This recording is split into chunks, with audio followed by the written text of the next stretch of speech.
गांव की एक संकरी गली में बने एक पुराने घर में रामलाल और उनकी पत्नी सरला रहते थे। उम्र के साथ उनकी हड्डियां कमजोर हो गई थी, आंखों की रोशनी धुंधली पड़ गई थी और कदम लड़खड़ाने लगे थे। उनके 3 बेटे थे, रवि, मोहन और सुरेश। तीनों ही अच्छे पढ़े लिखे थे और शहर में जाकर बस चुके थे। रामलाल और सरला ने अपने बच्चों को पालने पोसने में कोई कमी नहीं छोड़ी थी।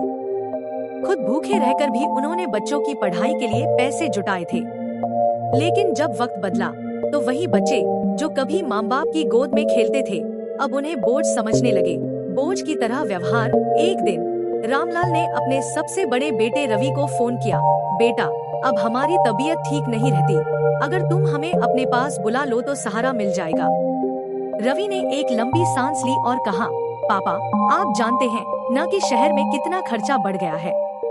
घर छोटा है और बच्चों की पढ़ाई का भी दबाव है। अभी तो संभव नहीं है। रामलाल ने मायूसी से फोन रख दिया। उन्होंने सोचा कि शायद मोहन या सुरेश अपने पास रख लें, लेकिन वहाँ भी वही बहाने मिले। बाबा, हमारी नौकरी बहुत व्यस्त है, अभी हम किराए के मकान में रहते हैं, बच्चों की पढ़ाई के कारण जगह नहीं है। दोनों की आंखों में आंसू आ गए। जिन बच्चों के लिए उन्होंने अपनी पूरी जिंदगी खपा दी, वही आज उन्हें अपने घर में जगह देने से कतरा रहे थे।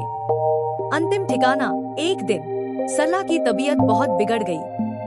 गांव का कोई डॉक्टर भी ठीक से नहीं था। रामलाल ने फिर से अपने बेटों को फोन किया, लेकिन किसी ने आने की जरूरत नहीं समझी। अकेले रामलाल ने जैसे तैसे गांव के अस्पताल तक पहुंचाया, लेकिन इलाज में देरी हो गई और सरला दुनिया से चली गई। रामलाल की दुनिया उजड़ गई। अब वह एकदम अकेले थे, लेकिन बेटों ने फिर भी उन्हें अपनाने की जहमत नहीं उठाई। अंत में गांव के एक वृद्धाश्रम में उन्होंने पनाह ली।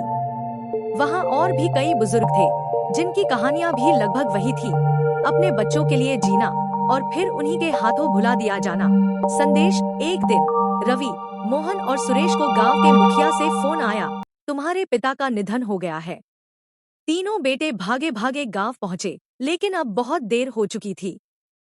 उन्होंने पिता के मृत शरीर को देखा तो दिल में टीस उठी। आंखों से आंसू बह निकले, लेकिन तब तक वे अपने पिता के अकेलेपन, दर्द और बेपसी का हिसाब नहीं चुका सकते थे। अगर समय रहते उन्होंने अपने माता पिता की तकलीफ को समझा होता, तो शायद उन्हें बुढ़ापे में ये कड़वी सच्चाई न सहनी पड़ती। लेकिन अब पछताने के सिवा कुछ नहीं बचा था। माता पिता को कभी भी बोझ मत समझो, क्योंकि उन्होंने अपना पूरा जीवन तुम्हें सहारा देने में लगा दिया है।